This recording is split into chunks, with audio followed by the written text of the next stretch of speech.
Bitcom TV. Passa no seu smartphone. Alô você, salve, salve, bom dia, 11h36, manhã de terça-feira, dia 5 de maio, né? Sabe qual é a boa pedida para essa terça-feira?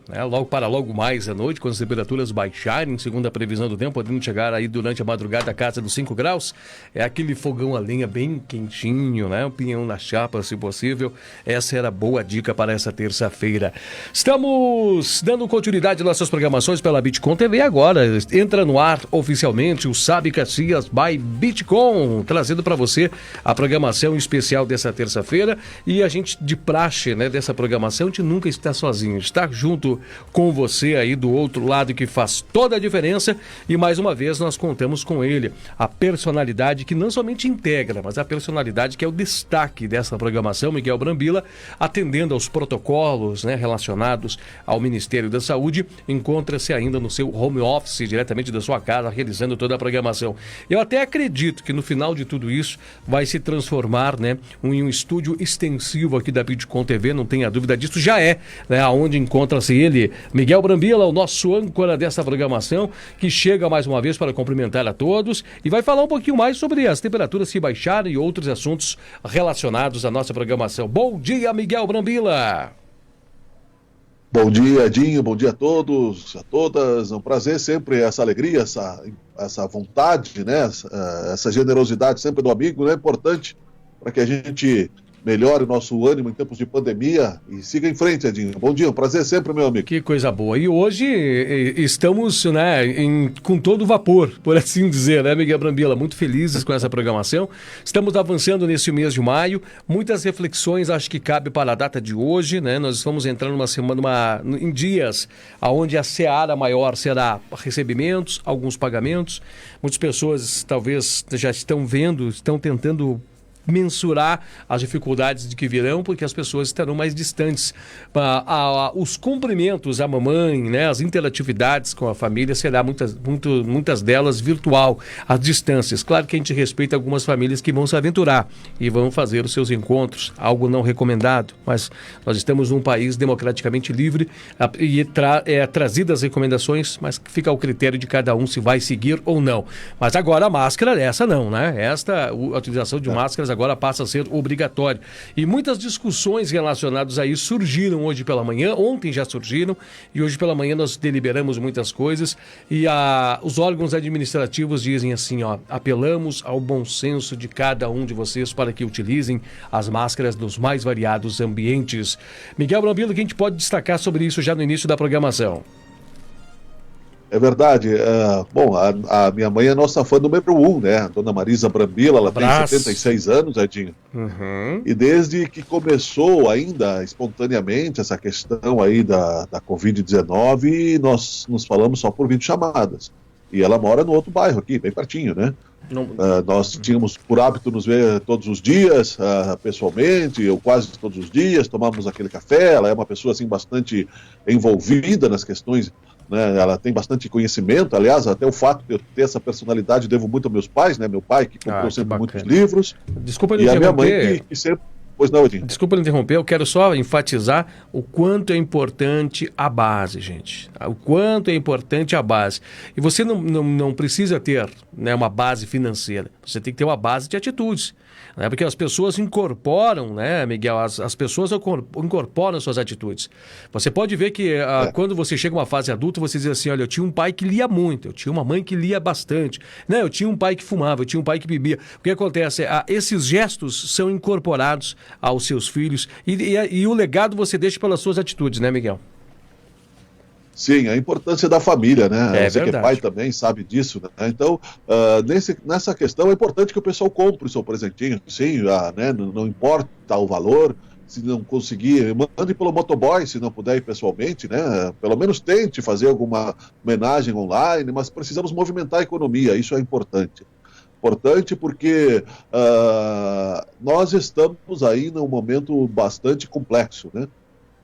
E até essa questão de mantermos aí o bom ânimo, como você coloca muito bem aí no começo, Edinho, essa felicidade, essa alegria, esse otimismo, é também essencial porque você veja bem, nós estamos necessitando de chuva, Caxias do Sul declarou hoje, né, estado de calamidade pública, de emergência, por causa, vamos torcer que chova, né, mas ao mesmo tempo nós somos contraditórios, porque a razão diz uma coisa e o coração em tempos de isolamento social, chovendo, o ânimo ainda sofre um pouco mais. Sim. Mas sabemos que é preciso que chova, é preciso que se tenha aí bastante, né? Eu lembro nos anos 80, na época do Faxinal, tivemos uma seca de 6 meses em Caxias do Sul, e o que nos salvou a vida foi o Faxinal, construído lá pelo Mansueto, ex-prefeito Mansueto Serafini Filho. Na época ele era do PDT, inclusive, né? Que foi o que depois disso a Caxias cresceu muito, né? Mas tivemos uma vez já na história de Caxias do Sul uma seca que durou 6 meses com racionamento de água, inclusive, né? Então, quer dizer, até passamos bem até aqui, que não chegou a faltar água ainda nos bairros, mas a partir de agora é importante que o pessoal não lave carro, né? Não há necessidade, né, de você ficar aí exagerando, molhando jardins, como muitas vezes acontece. Sim. Tivemos momentos que até foi proibido lavar calçadas. Inclusive. Eu lembro-me disso.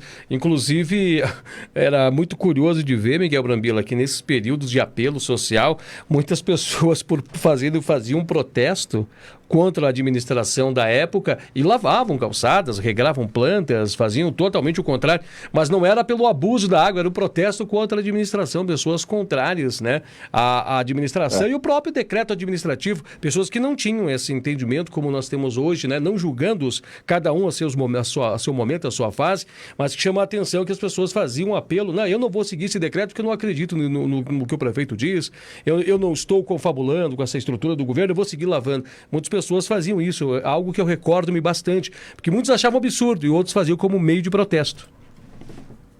As pessoas ainda fazem isso hoje, né, em protesto com relação ao isolamento, e que a palavra pode ser mudada para o distanciamento, porque isolamento é um sofrimento. Entrevistei um psicanalista, o Dr. Arnildo, que já esteve aí no programa, inclusive eu vou colocar amanhã, mas sim distanciamento, ou seja, o isolamento é sofrimento, né? Nós não podemos nos isolar, precisamos uns dos outros, mas um certo distanciamento sim, e as pessoas fazem isso hoje protestando contra o distanciamento social, gerando aglomerações, né? Suicidas inclusive. Então, com relação o que nós adotamos em família aqui, nós temos no caso, né, da minha família, a minha mãe, a minha irmã e o meu sobrinho que moram numa casa e nós moramos noutra, e minha outra irmã mora longe da cidade, então não tem essa questão.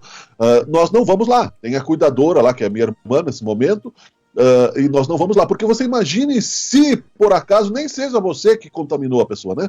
Você não sabe, você vai lá, comemora o Dia das Mães, almoça, vai de máscara até o portão. Sim. Você vai ficar com essa culpa, você vai ficar com essa responsabilidade, né, de que você depois, né, vai continuar aumentando o sofrimento. Nós já temos algumas notícias positivas com relação a isso, Edinho, né, que vai passar mais rápido do que nós imaginamos. É que eu estava pensando aqui quando entrei no programa, justamente isso, essa questão de tempo, né, o tempo acelerado em que vivemos hoje é que nos está causando tanta ansiedade. Você vê que os esquimós hibernam 6 meses, né? Nós não somos esquimós, mas nós estamos tendo que refazer vários conceitos, várias metas, vários caminhos, justamente pela pressa. Quando terminar a quarentena, nós vamos ver que foi rápido. Nós vamos, né, que foi importante refletirmos o interior do nosso crescimento espiritual, que não vai se tornar perfeito numa pandemia, óbvio, né? Verdade, mas muitas coisas vão brotar dentro de nós positivas que vão ficar para sempre. Inclusive, nessa questão de exemplo de pais que nós temos que ter, é otimismo. Você não pode transmitir para os jovens e para as crianças, né, o pessimismo que o mundo vai acabar, né, e que não vai ter solução. Você tem que se manter firme por você e pelos outros também. Isso também é responsabilidade social, Edinho. Com certeza. Deixa eu trazer uma linha de raciocínio também aqui. Eu espero que não seja mal interpretado e que consiga trazer a profundidade do raciocínio para que as pessoas compreendam o que aqui eu quero dizer.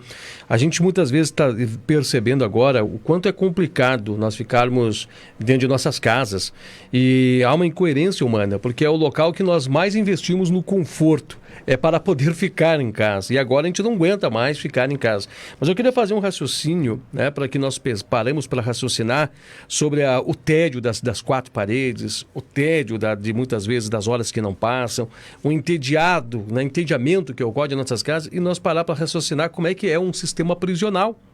Né? Aqui nós estamos sendo chamados a um confinamento regrado a uma questão que envolve a saúde. Mas nada me impede de ir ali no supermercado quando há necessidade, nada me impede de ir ali na padaria quando é necessário buscar um pão. Agora tentamos fazer um desenho sobre o sistema prisional, no qual a pessoa está ali confinada, né, compulsoriamente, contra a sua vontade, talvez ela não queira estar ali, talvez ela queira sair para ali, e imaginamos ou tentamos construir agora o quão danoso não é psicologicamente e quantas situações intempéries passa essa pessoa. Eu não estou aqui dizendo, mas tem que estar lá, está preso porque ele matou, tem que estar... Não estou trabalhando nessa esfera. Para isso existe a esfera jurídica e existem as leis do nosso país que trazem esse disciplinamento.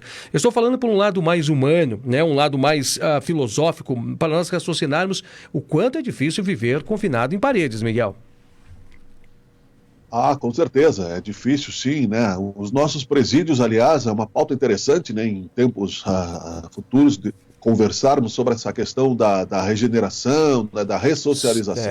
Do papel, enquanto né? nós temos aí na própria alta esfera da sociedade, né, muita impunidade, nós viveremos num país de rebeldia, né? A ressocialização, eu penso, né, na questão ética, moral e aproximando-se do aperfeiçoamento, só vai acontecer quando os nossos padrões também do alto escalão político, do alto escalão das empresas, nós tivemos aí muita gente até hoje combate, por exemplo, a Lava Jato, dizendo que foi a Lava Jato que acabou a economia do país, quando, né, não foi, né? Na verdade, o que aconteceu era o combate à corrupção.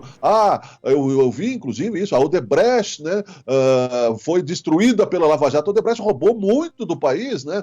Então, quer dizer, críticas à delação premiada. Então, isso, para chegar onde tu quer colocar, Edinho, eu vou chegar lá, a questão, por exemplo, dos presídios no Brasil são desumanas, porque é uma escola de criminalidade, então precisaria ter toda uma reforma. Aliás, o Brasil está sempre em reforma, né? A reforma política, a reforma da Previdência, a reforma, né, enfim, nós estamos sempre, parece que o Caetano Veloso tem uma música que ele diz que aqui tudo parece construção e já é ruína. Então, mas precisamos persistir, continuar construindo dentro de nós não somos máquinas, somos seres humanos, portanto, toda a sociedade ela é instável, ela avança como ondas, volta, depois ela avança, e assim vai se progredindo, né? Então, portanto, nós temos, por exemplo, no sistema prisional, muitas pessoas desassistidas de uma boa justiça, né, de um bom, enquanto corruptos estão soltos, porque podem pagar advogados caros. Então, há muita distorção social no Brasil, assim, não vou falar de Brasil, não vou falar do terceiro mundo, porque nós somos brasileiros, no momento, né, nós temos que agir na nossa esfera social. Há muita distorção, sim. Agora, a questão da pessoa que tem uma internet, tem comida, consegue com um pouco de custo queimar a sua gordura ali, estar entediada, eu acho que ela é um pouco relativa, assim, à infantilidade do ser humano, né, um pouco de egoísmo, e por isso talvez muito protesto no sentido de que vamos às ruas, e mesmo que suicidamente e tal, mesmo que né, de forma suicida, né, de forma kamikaze, né, como os pilotos japoneses, porque o tédio, para uma pessoa que tem aí o conforto doméstico, é um egoísmo igual. Sim. Continua sendo um egoísmo, reflexo da nossa sociedade distorcida. Agora, as pessoas que estão aí em lugares bem menores, com muito mais gente, e que não cabe a sociedade julgar, mas sim assistir, porque muita gente pensa, por exemplo, que as pessoas que estão no meio de lugares com tráfico, no meio de lugares aí com baixa saneamento básico, estão lá porque querem, não estão catando lá porque são drogados, são vagabundos, pobre é pobre porque não trabalha. Não é. Entendeu? Não se trata nós somos uma sociedade pseudo-capitalista, mas que as oportunidades não são para todos, né? As oportunidades, basta ver o ensino público como está e o ensino privado, onde o custo de uma escola particular é muito maior. Então o tédio realmente, né, eu acho que é um grande egoísmo, né, nesse momento. Se você, eu diria que é uma boçalidade, né? Então eu reflito isso de uma maneira bastante positiva, no sentido de que, só para concluir, Edinho, a questão é o medo. de quando isso vai terminar, né? Temos aqui uma notícia boa de hoje e tal, né? Pesquisadores descobrem o primeiro anticorpo humano que bloqueia a Covid-19. Ensaios pré-clínicos foram feitos em Universidade da Holanda, etc. Depois nós vamos colocar a notícia. Agora, a questão é quando isso vai terminar.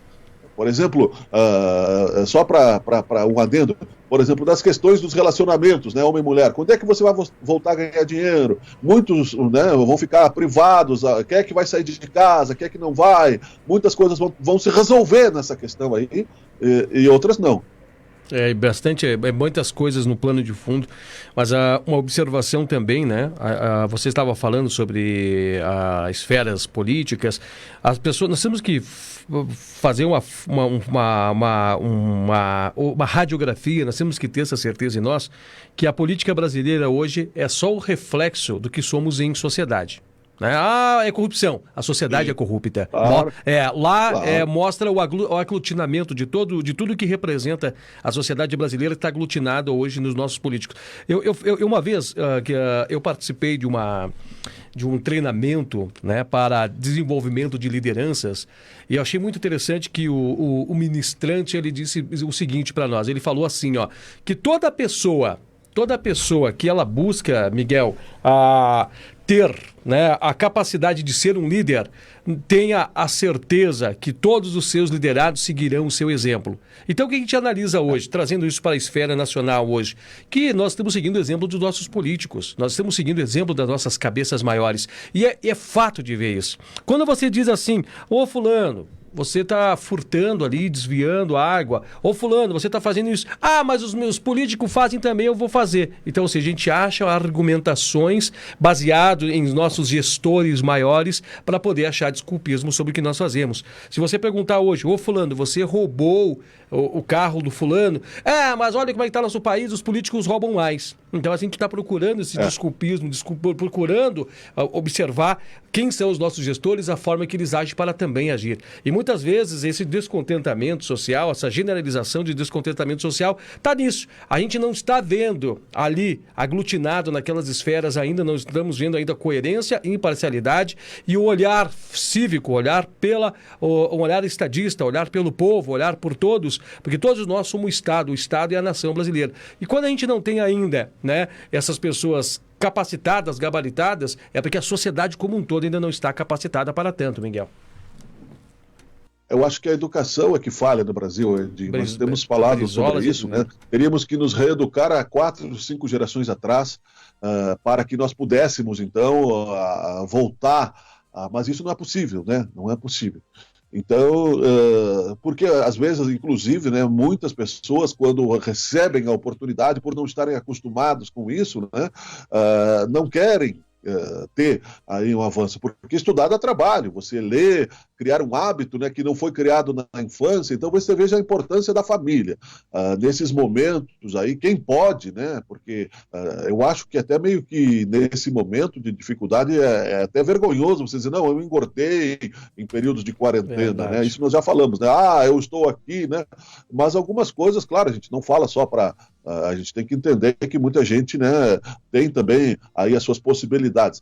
Mas, por exemplo, na questão pais e filhos, nós aqui criamos uma sessão de filmes, então todas as noites nós assistimos um filme, porque senão eu me enfio aqui no escritório e não saio mais, né? A minha esposa voltou a trabalhar ontem, que estava de atestado, então nós temos aquele momento de família, um sacrifício, entre aspas, não é, né? Aí comemos pipoca, porque temos uma menina de 11 anos que ela precisa da nossa convivência, ela precisa de esperança, precisa nos ver bem, assim como nós precisamos. Nós conseguimos, né, disfarçar melhor. Então, é preciso, sim, que os pais conversem com os filhos, ou padrastos ou madrastas, porque o divórcio existe, né, já é uma realidade social há tempo no Brasil, mas a família e essa sensação de impunidade que ainda as pessoas têm, independente de sermos um Estado nacional laico, ou seja, cada um pode ser até ateu se quiser, ou ter sua religião, é a falta justamente, né? Porque se nós seguimos cegamente os políticos, é porque os religiosos estão falhando em algum sentido, né? Porque onde é que está Deus nessa história toda? mesmo os ateus, né? Porque você não é todo mundo, né? Você faz, agora você vai ter, como nós dissemos, você vai ter a responsabilidade, inclusive, né, o Flávio Miliaco, que é o ator que se suicidou muito tristemente, 85 anos, uma pessoa que se suicida e deixou lá uma carta de sofrimento por descrença na humanidade, até eu vou comentar sobre isso num outro momento. Sim. Eu acho que é falta de Deus, um homem que teve sucesso a vida inteira, chegou aos 85 anos com descrença na humanidade, porque se comparou com outro homem e não se comparou com Deus, né? Então, eu sou cristão, acredito em Deus, mas mesmo aquele que é ateu, ele tem que ter em si o desenvolvimento ético, que já não é de hoje, a questão moral e ética que já vem de muito tempo na sociedade, com tudo que já foi escrito, com tudo que já foi falado. E se ele se for um ateu, né, ele vai ter que, mesmo assim, ter os seus limites sociais. Não adianta você dizer, não, porque o outro rouba, eu também vou roubar. Isso não é uma sociedade justa, né? Isso é uma sociedade de aloprados, de loucos. E tá aí o reflexo da situação que está, né? A gente vê uma pulverização muito grande e uma busca, né, por um equilíbrio. Miguel, nós estamos chegando a 4 minutos de terminarmos a nossa programação e eu gostaria que você falasse um pouco mais sobre essa notícia que você agora há pouco trouxe um adendo, trouxe para nós a manchete sobre ela.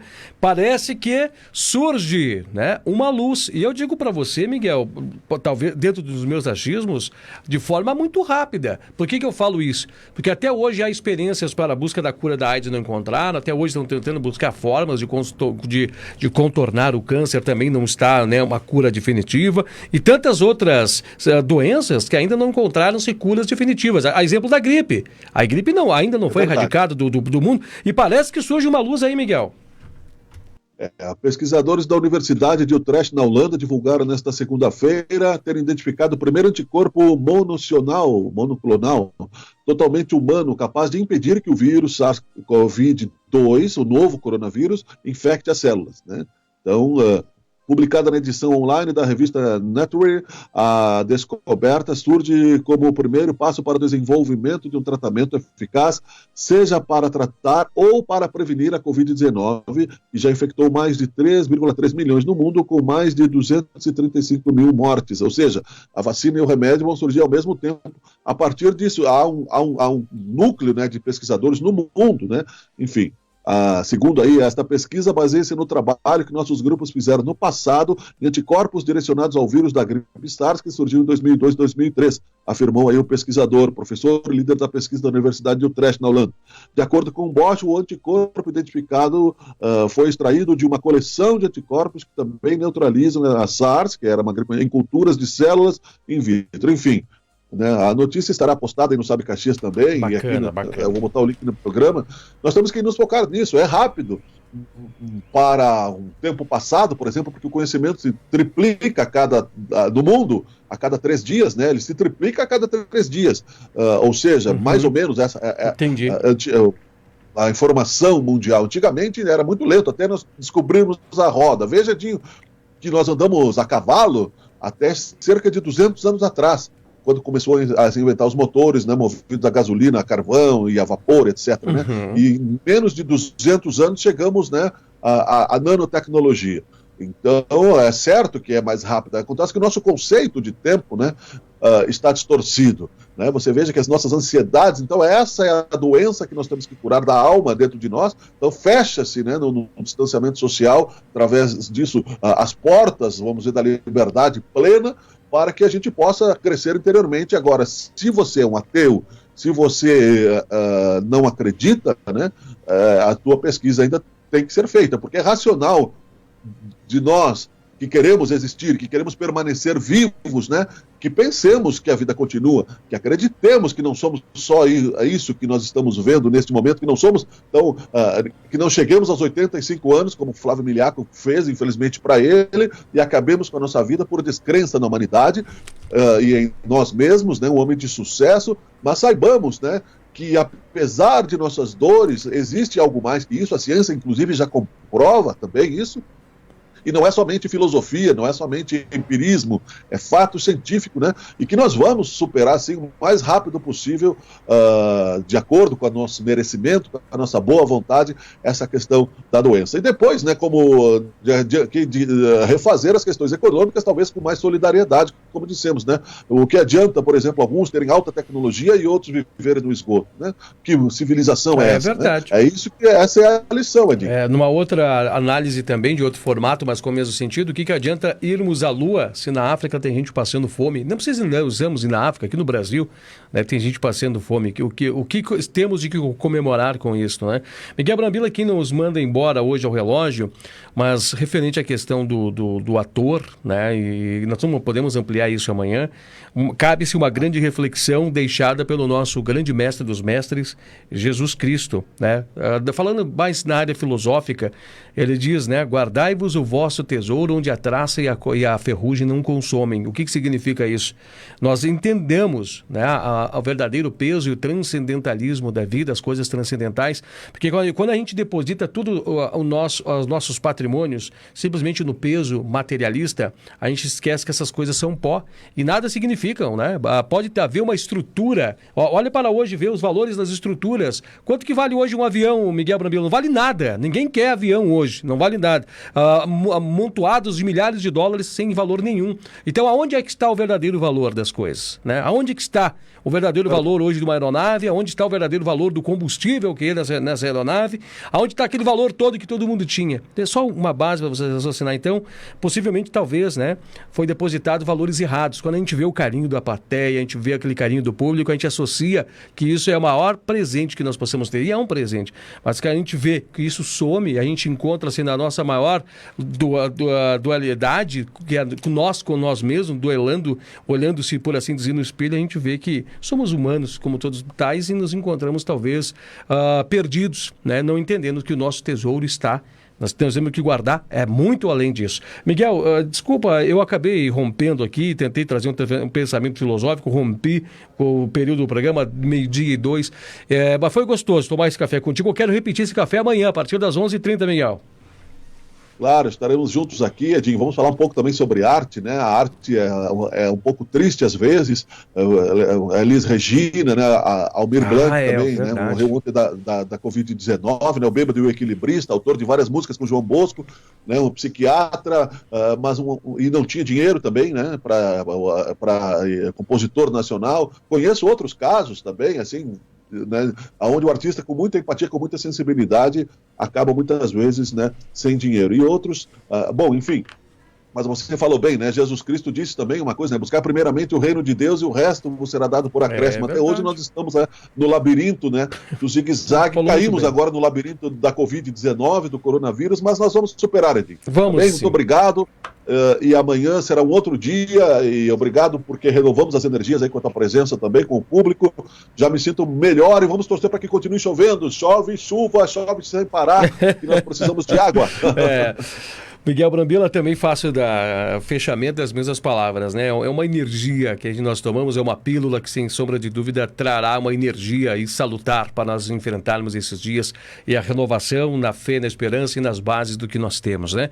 Assim, nós vamos fechando por aqui o nosso Sabe Caxias by Bitcom. Nós vamos retornar amanhã em nova edição, mas quem vai fazer o fechamento hoje da programação é ele. É Miguel Brambila, o nosso âncora. Faça o fechamento dessa programação, Miguel, hoje. Continue com a Bitcom TV, o Sabe Caxias, voltamos amanhã, aí agora tem o Jornal do Meio-Dia aí. Muito obrigado, foi um prazer, né? E força e coragem, que dias melhores virão com certeza. Obrigado, Edinho, obrigado a todos, até amanhã. Tchau, tchau.